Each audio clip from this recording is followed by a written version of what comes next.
저는 개인적으로 초등학교, 그 다음에 중학교, 고등학교 12년의 교육 과정을 통해서 기억하는 선생님이 딱 두 분 계십니다. 많은 선생님들을 거쳐갔지만은 지금까지 기억하는 분은 두 분밖에 기억이 안 납니다. 한 분은 제하고 이름이 똑같습니다. 그래서 제가 잊지 않고 그 이름을 기억할 수밖에 없었습니다. 그러나 저는 그 선생님 별로 안 좋아했습니다.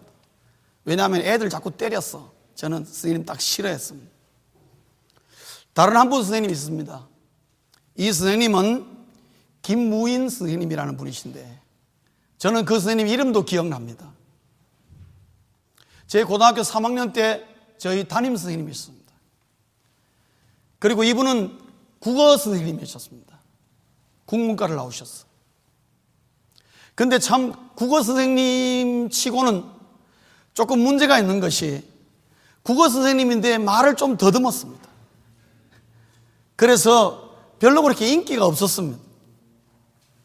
그리고 아주 시를 좋아하시는 분도 아니고 굉장히 문학을 좋아하거나 또 우리 국어 선생님들 가운데에 한문을 아주 달필로 쓰시는 분도 많은데 그거와 상관없습니다. 그냥 국어 선생님이셨어요. 가르치는 것도 그냥 보통 수준. 그런데 저희들이 고등학교 3학년 졸업하면서 그 선생님과 마지막 그 만남을 클래스에서 가지면서 우리 전체가 다 울었습니다. 이 남학생들이 잘 안 울거든요. 우리 다 울었어요.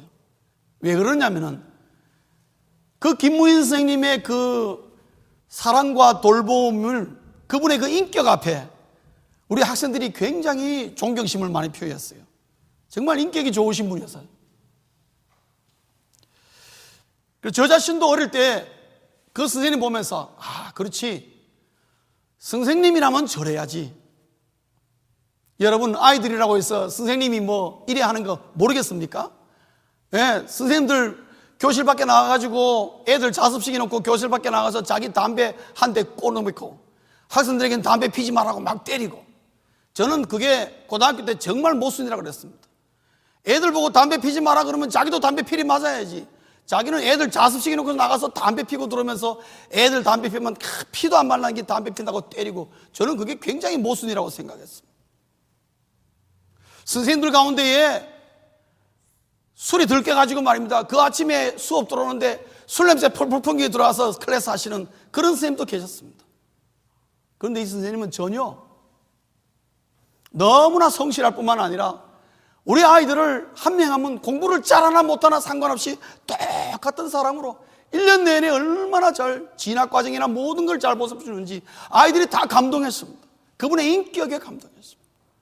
그래서 선생님이라는 것이 저런 분이 선생님이구나, 저런 분이 선생님이 된다. 사람이 인생을 살아도 저래 살아야지.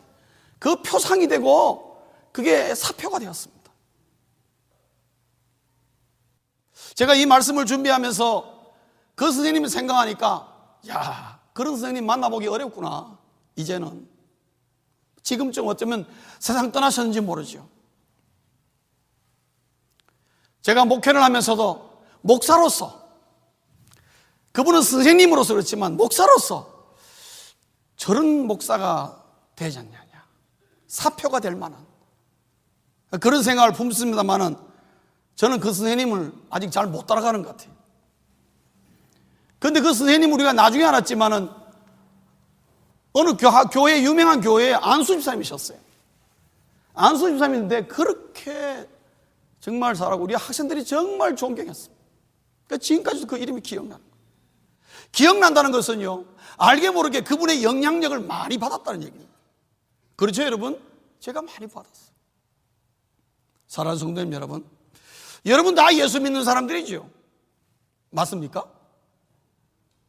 예수 안 믿는 사람 대답 안 하셔도 돼요. 여러분 예수 믿는 사람 맞습니까? 그렇다면은 여러분의 삶 속에 예수님에 대한 영향력이 얼마나 큰가요?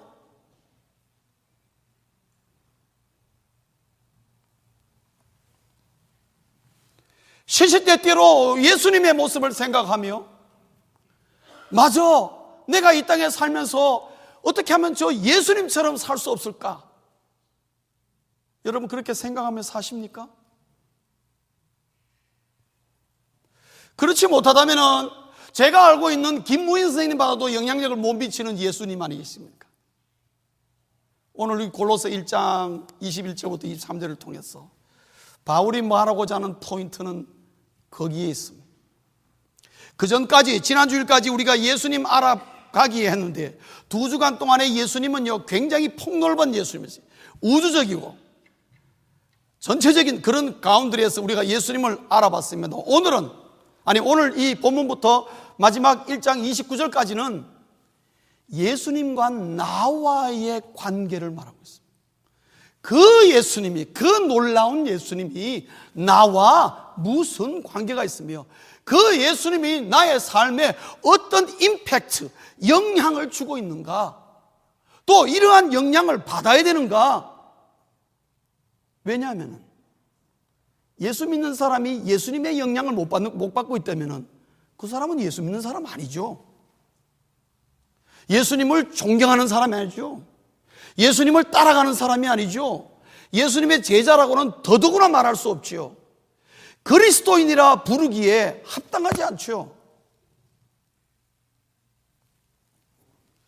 그렇다면 오늘 이 골로새서 1장 21절부터 23절까지의 말씀을 통해서 우리 자신을 한번 비춰봐야겠습니다. 예수님과 나와의 관계에서 내가 과연 이런 혜택과 이런 것을 누리면서도 과연 내가 주님의 얼마나 영향력 속에 살고 있는가, 우리 자신을 한번 살펴보기를 원하는 것입니다.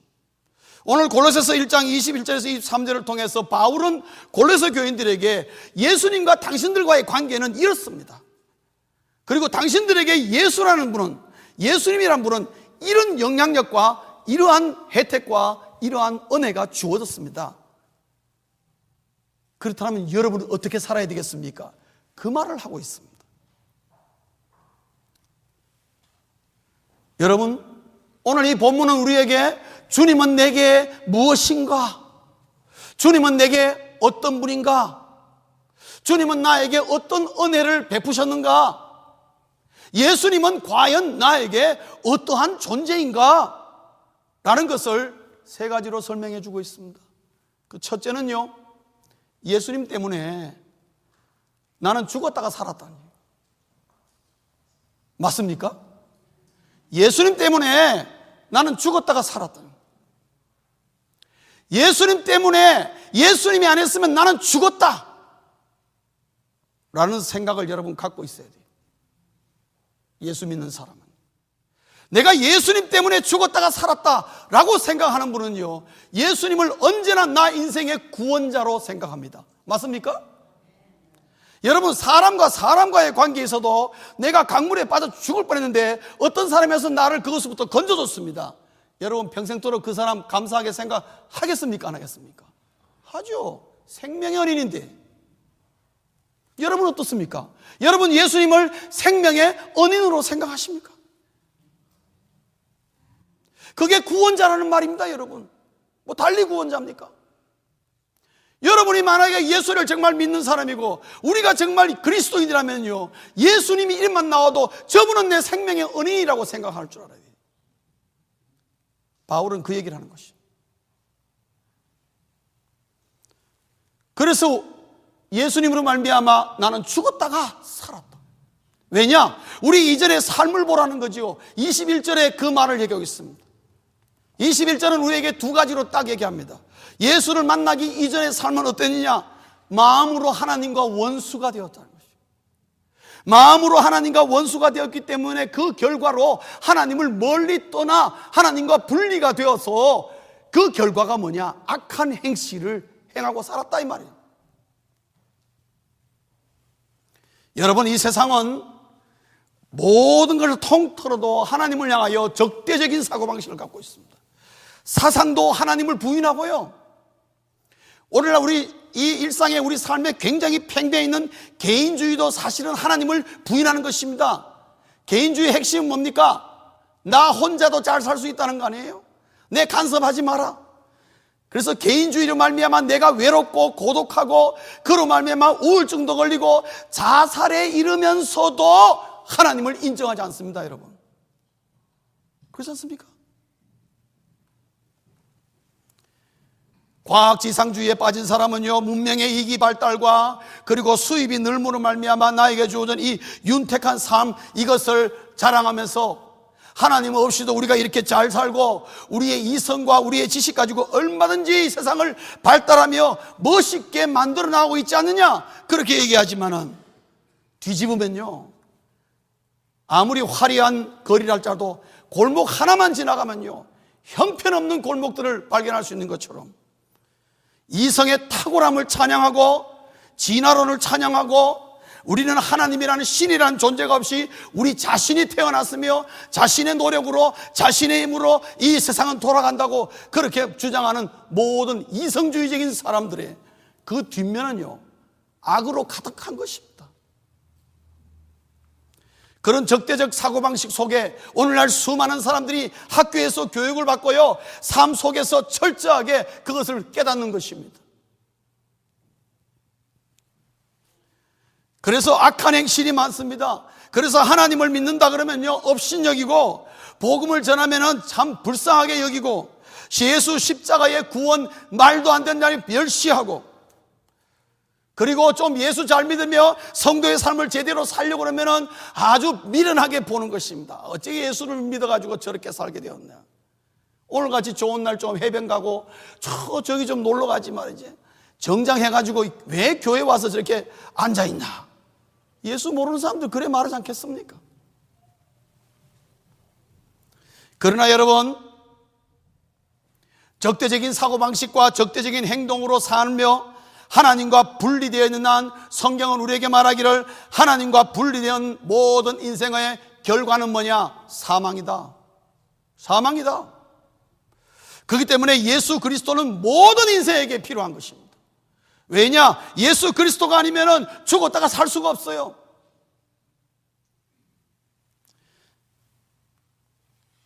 오늘 22절은 말하기를 예수를 만난 다음에 어떻게 되었느냐? 십자가의 은혜로 말미암아 사망으로부터 우리가 구원받았으며 십자가의 은혜로 하나님과 화목하게 되었다, 그렇게 설명하고 있습니다.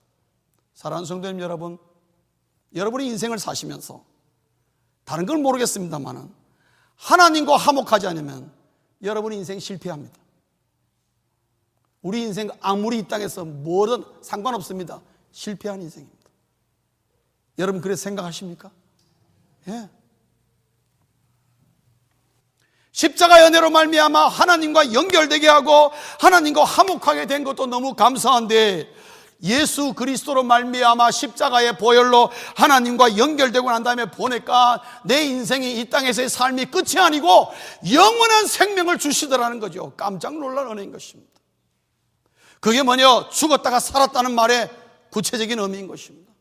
사랑하는 성도님 여러분, 우리 인생은 예수 그리스도의 십자가로 말미암아 하나님과 화목했을 뿐만 아니라 하나님과 화목하고 나니까 내 인생은 생명이 있는 인생이에요. 영원한 생명의 사람으로 나를 변화시키는 분이에요. 예수 그리스도는 단중히 나를 살렸을 뿐만 아니라 살려서 그 다음에 또 죽이려고 그러는 게 아니라 영원한 삶을 나에게 주셨다는 거죠. 예수 믿는 사람은 영원한 생명이, 영생이 보장되어 있습니다.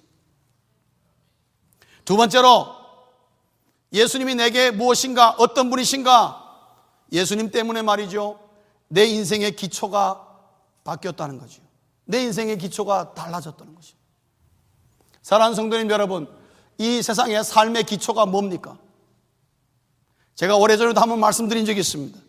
이 땅의 삶의 기초는요, 경쟁입니다, 여러분. 경쟁에서 이기기 위한 삶입니다. 여러분, 인생이 이 땅에 태어나면 우리 저 2층에 아무것도 모르는 아이들이 있습니다만 금방 제대로 체득합니다. 이 땅에 인생 태어나면 바로 공부하게 되고, 공부는 뭡니까? 경쟁입니다.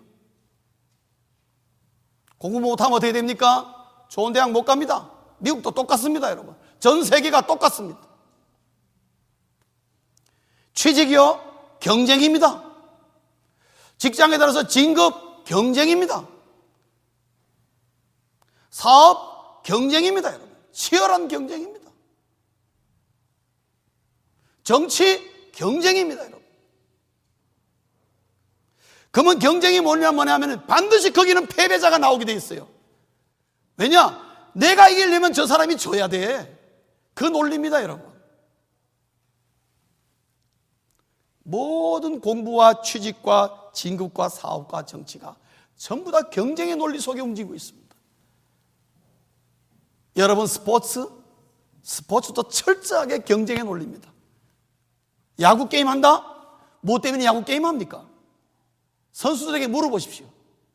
이기려고 게임하는 거죠. 질라고 여러분 그 스포츠 게임 하는 사람 없습니다. 프로 선수들은 뭐 때문에 그렇게 많은 돈을 줍니까?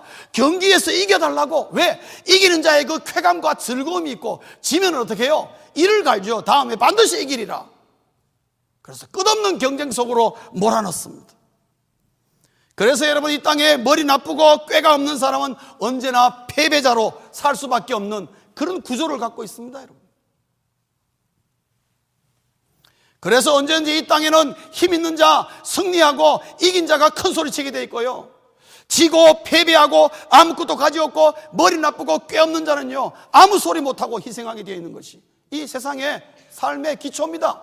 그쵸? 뭐냐? 경쟁의 구도입니다. 철저하게. 가게도, 여러분 가게 하시는 분들도 철저하게 경쟁입니다, 여러분. 그래서 이 땅에는 모든 수단과 방법을 다 동원하여서라도 이기기만 하면은 과정이 좀 시원치 않고 과정이 좀 악하고 좀 좋지 못해도 다 덮어줄 정도로 용납이 됩니다. 왜? 경쟁에서 이겼기 때문에. 이 땅에 여러분 모든 것을 보십시오. 전부 다 경쟁의 논리입니다. 심지어 TV에서 하는 예능 프로그램도 여러분 다 경쟁입니다. 꼭 시합 붙이죠.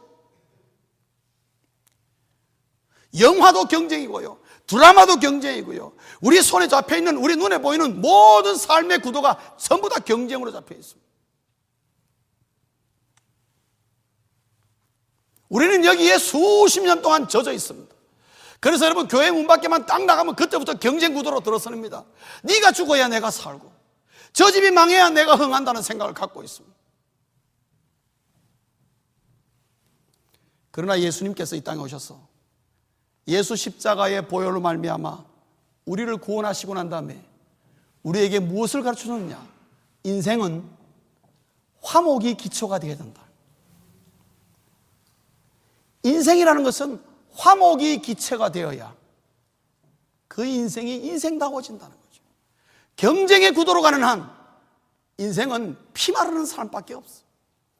그래서 죽으라고 고생하고 죽으라고 그 속에 엄청난 죄악이 잠겨있고, 그 죄악을 대수롭지 않게 생각합니다. 왜? 내가 이기기만 하면 되니까. 그러나 주님은 우리에게 우리 인생의 기초가 경쟁이 아니라 인생의 기초는 화목이라고 가르치죠. 그래서 모든 성도들에게 오늘 바울은 22절에서 23절에서 뭐라고 했냐?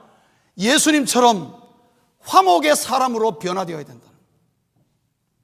예수를 믿어도 화목의 사람으로 변화되지 못하면 그냥 생짜배기 그대로인 것입니다.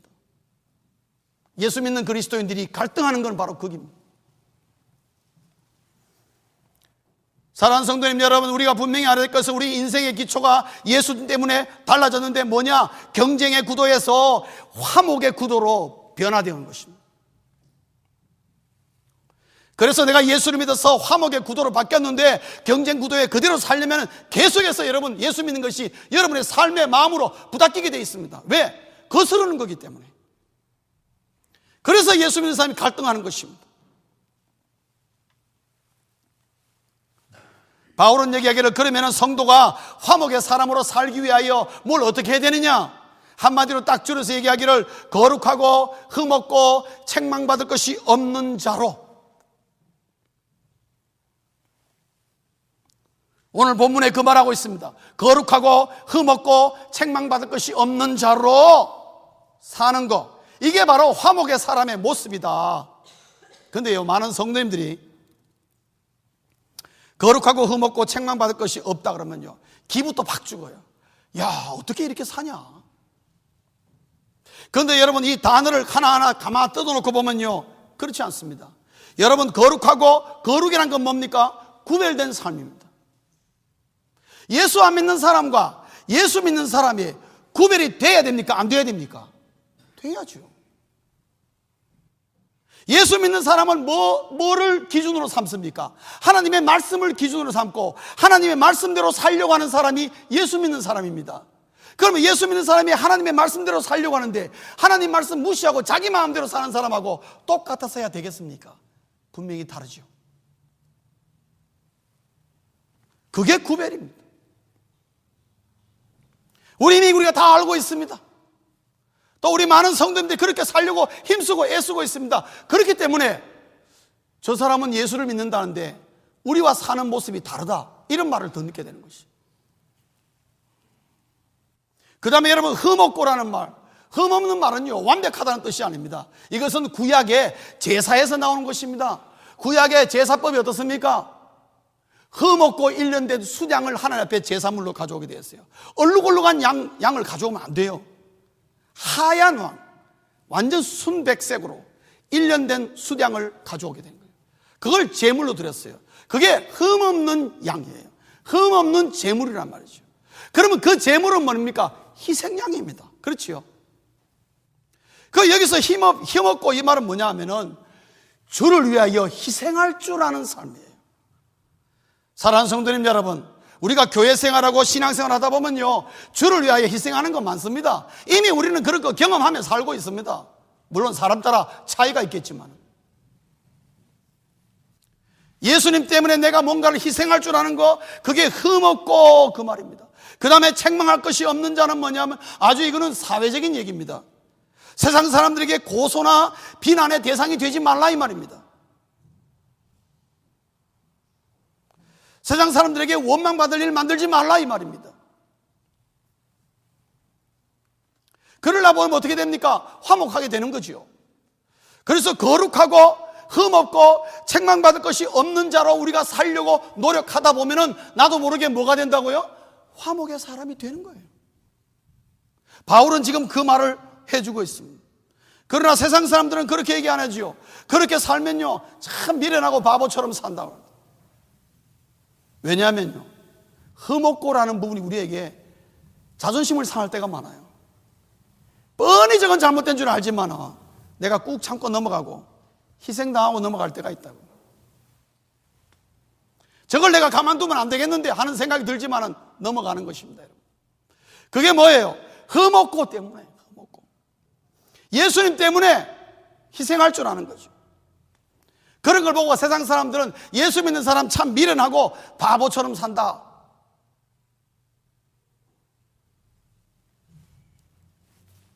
그런데 세상 사람들의 평가는요 참 변덕이 심합니다. 그렇다고 해서 예수 믿는다고 하면서 자기들처럼 살면 또 어떡합니까? 뭐라 그러죠? 예수 믿는다는 게 똑같아 뭐 이런 소리 듣고 좀 뭔가 구별되게 좀 이렇게 좀 말씀대로 살아보려고 그러면 그렇게 해가지고 어떻게 세상을 살겠냐고 그러고 예수가 밥 먹여주냐고 그러고. 여러분 꼭 기억하십시오. 예수님이 밥 먹여줍니다 여러분. 그런 얘기 물어도 예수님 때문에 지금 밥 먹고 산다고 그렇게 얘기할 줄 알아야 됩니다. 그 말에 그 말 이러고 있으면 안 됩니다 여러분. 나 예수님 때문에 밥 먹고 사는 사람이야. 예수님 밥 먹여주죠. 밥만 먹여주나요? 우리 일상의 모든 것을 공급해 주시죠. 빌립보서 4장 19절에 보십시오. 하나님이 그 은혜로 말미암아 우리의 필요한 모든 것을 공급해 주신다고 그랬어요. 마태복음 6장 33절에 뭐라 그랬습니까? 32절부터 뭐라 했습니까? 너희들이 구하는 것은 다 저 세상 사람들이 구하는 것이고 나는 너희들이 뭐가 필요한지를 다 알고 있다 그랬어요. 주님께서. 아버지가 자식이 필요한 것을 모르겠습니까? 그래서 여러분 성도님들 우리 기억할 것은요 우리는 경쟁의 구도에 안 빠지고 우리는 화목의 사람으로서 화목의 구도를 삽니다. 근데 이 말은 무슨 말이냐면 세상 사람들이 미련하게 보이고 바보처럼 보이도 세상 사람들이 모르는 게 하나 있어요. 예수 믿는 사람은 경쟁이 아니라 하나님의 방법으로 산다는 거예요. 믿으십니까? 경쟁에 뛰어들 필요 없습니다 여러분.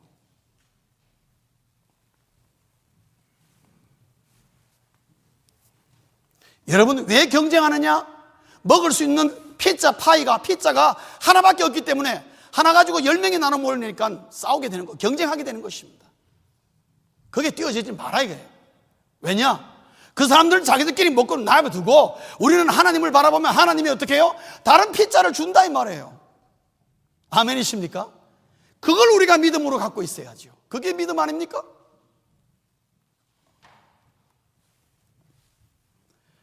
사랑하는 성도님 여러분, 그래서 예수님은 나를 전혀 다른 인생으로 변화시키는 분이시단 말이죠. 뭐예요? 내 삶의 기초를 변화시켰어. 그러나 많은 예수 믿는 사람들이 이것을 체득하는 데 시간이 걸립니다. 이 말을 못 알아듣습니다, 여러분.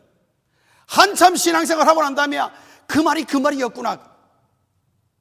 그랬을 때는 사실 많은 신앙적으로 손해를 보고 하나님의 그 공급의 원리를 몰라가지고 굉장히 많은 것을 손해보고 치열한 경쟁 속에 많이 고생하다가 터득하는 게 바로 예수 믿는 사람은 하나님의 방법들이지. 송충이는 뭘 먹고 살아야 된다고요? 예? 어떻게 하셨어요?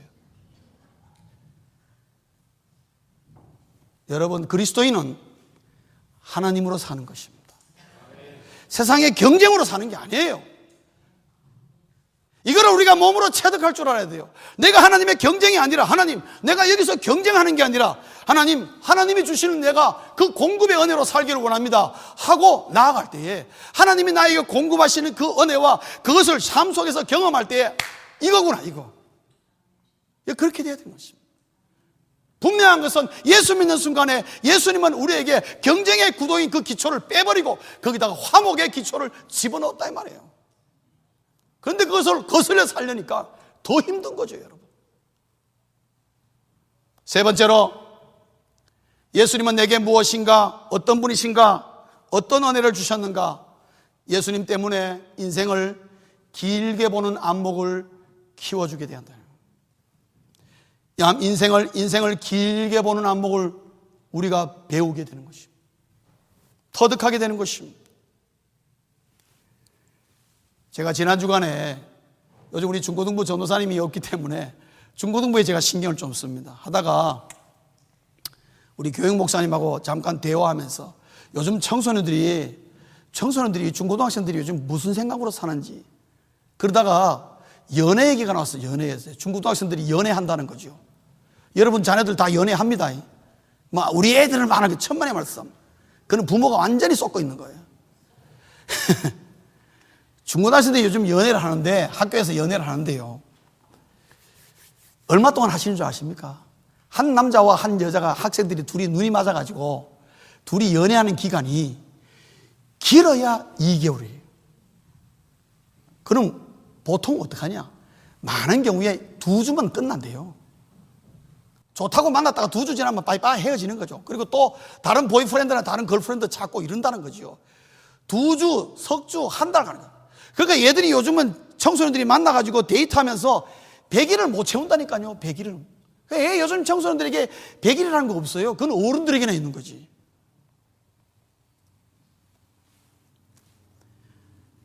요즘 청소년들의 세태가 뭐냐면요, 정리하면은 짧고 화끈하게. 간단합니다, 여러분. 그리고 요즘 한국 사람들만 빨리빨리 할 수 있는 줄 아십니까? 전 세계가 지금 빨리빨리 요구하고 있어요. 왜요? 인터넷 때문에.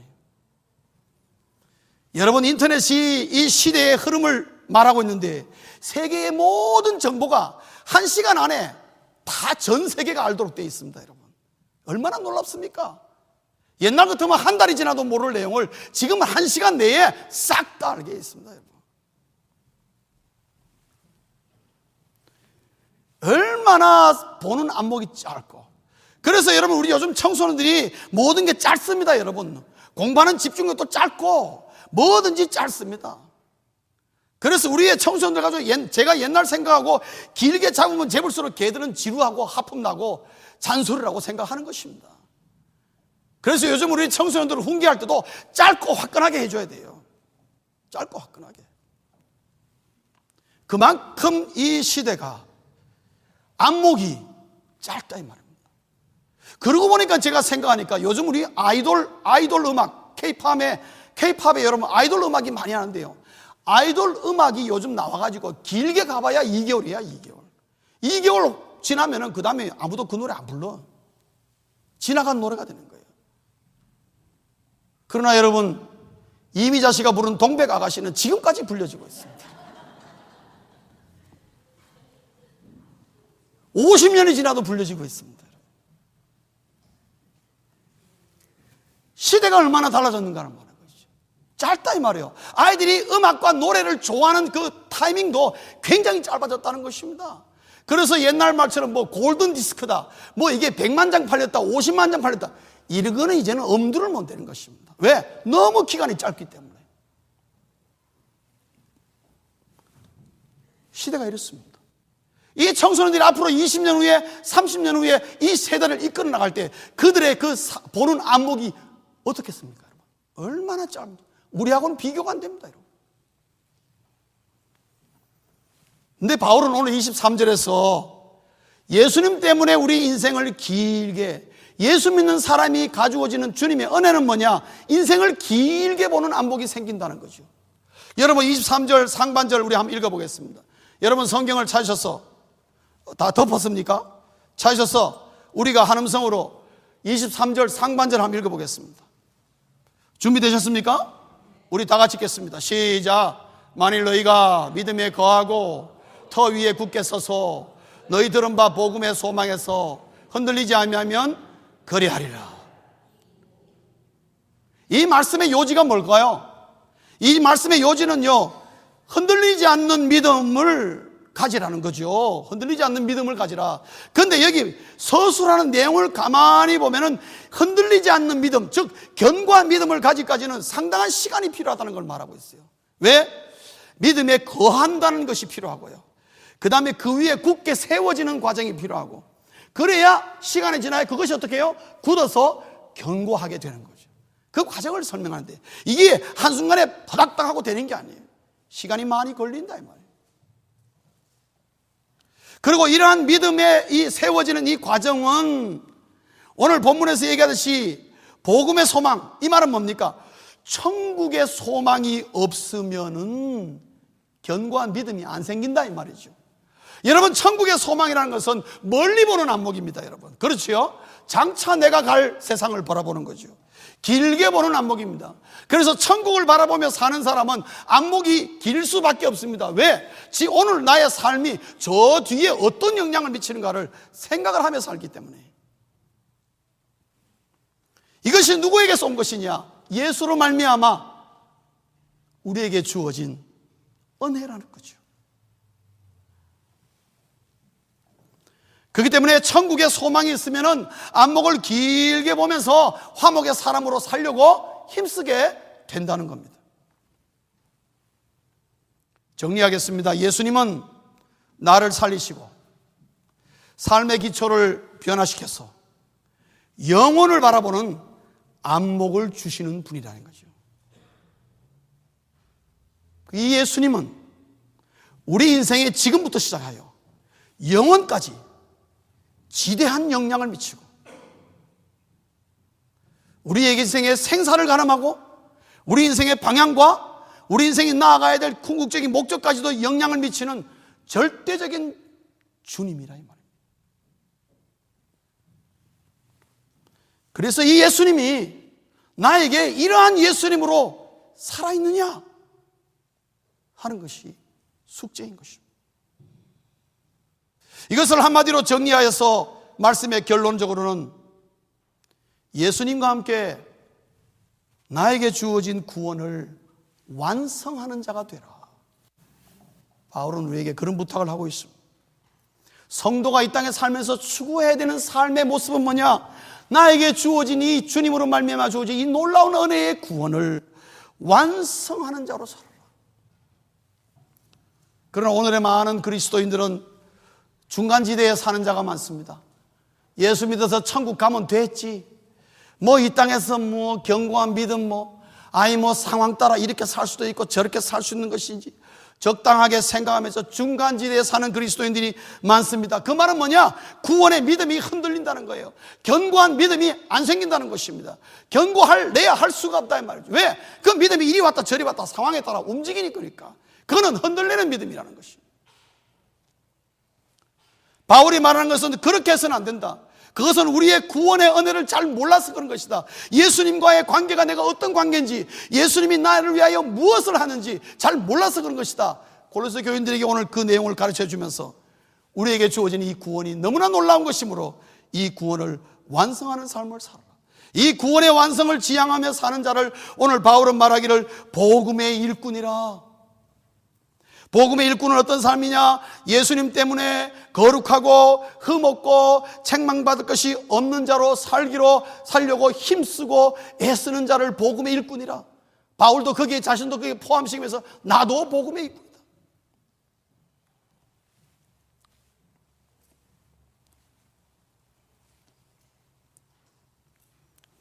저희 교회 권사님으로 계시던 분 사시는 곳을 한번 신방한 적이 있었습니다. 그 권사님이 노인 아파트 들어가시기 전에 개인 아파트에 사셨어요. 그래서 제가 신방을 갔는데 제가 신방 가서 깜짝 놀랐습니다. 왜냐하면요, 아파트에 사시는데 그 놓여져 있는 가구들이 이게 범상한 가구들이 아니에요. 한눈에 봐도 이게 굉장히 비싼 가구라는 걸 제가 한눈에 봐도 알겠더라고요. 하나하나가. 그래서 권사님 말씀은 굉장히 많이 줄였다 그러는데 제가 볼 때는 방에 발 디딜 틈이 없을 정도로 가구를 갖다 놓으셨는데 가구가요 굉장히 고가예요. 제가 봐도 지금도 아마 어중간한 분들 그런 거 못 살 것 같아요. 굉장히 고급 가구를 사요. 그래서 제가 그때 그 순간에 제가 딱 알은 거는 이 권사님 참 부하게 사신 분이구나. 지금은 어떨지 모르지만 부하게 사시는 분이구나. 그리고 제가 알았어요. 그분이 여자로서 왕성하게 사업을 하셨다는 거예요. 사업가로서도 활동했다는 거죠. 그런데 한 달 전에 병원에 입원하셨어요. 제가 신방 갔습니다. 그 사업가의 모습, 부하게 살았던 그 삶의 흔적 하나도 없어요. 빈손으로 병상에 누워있는 병든 노인일 뿐이에요.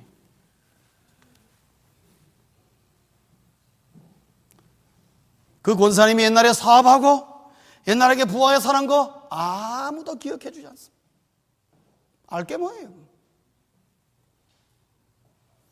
그래서 제가 힘들어 하시고 그러니까 제가 가서 권사님 우리 중보기도팀하고 기도도 하고 저도 열심히 권사님 기도해 드릴게요. 그러니까 권사님이 첫 말씀이 뭐냐면 그게 처음이자 사실 마지막 말씀이었어요. 목사님 저 속히 천국으로 불러달라고 기도해 주세요. 저 빨리 천국 가고 싶어요. 그러시더라고요. 성도님 여러분, 이것이 구원을 완성한 자의 마지막 말이 되어야 합니다. 그러나 여러분, 제가 많은 어르신들 마지막 순간들을 제가 많이 보았습니다. 그런 말씀 하시는 분 드물어요. 제가 볼 때는 세상을 떠나실 날이 얼마 안 남으신 것 같은데 권사님 표정은 어떠냐? 많은 보면 뭐냐면 나이가 그렇게 높으신단 말이에요. 끝까지 살아보려고 어떻게 하는지 살고. 그러면 의사의 말을 철떡같이 믿는 거예요. 의사들 뭐 알겠어요?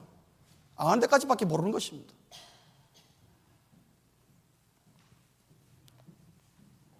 사랑하는 성도님 여러분, 여러분이 이 땅에 인생이라는 여정이 주어졌는데 사업도 많이 하십시오. 그리고 부하게 사십시오. 이거하고 저거하고 많이 하십시오. 그러나 마지막 순간에 그거 아무짝 쓸모없다는 걸 아셔야 됩니다. 바울의 이 말을 우리가 뼈맞게 들어야 됩니다. 바울은 말하기를 다른 말 아무것도 하지 않고 네가 받은 구원을 완성하는 자가 되라. 그리고 마지막 순간에 주님이여 내가 주 앞에 빨리 가기를 원하나이다 이렇게 고백하는 것이 마지막 말이 돼야지 아이고 마지막 임종의 사건 내가 이거 누구에게 주고 이거 누구한테 가야 되고 그런 말 하고 앉았겠습니까 여러분? 마지막 임종의 순간에 내가 이래도 한때는 뭐 했던 사람이고 뭐 했던, 그게 뭔 소용이십니까 여러분? 아무짝에 쓸모없는 것입니다. 마지막 순간에는 적어도 우리 예수 믿는 그리스도인들이 마지막 순간에 있을 때에 내가 구원의 완성자로 서야, 하나님 앞에 서야 하나님 앞에 부끄럽지 않은 것입니다.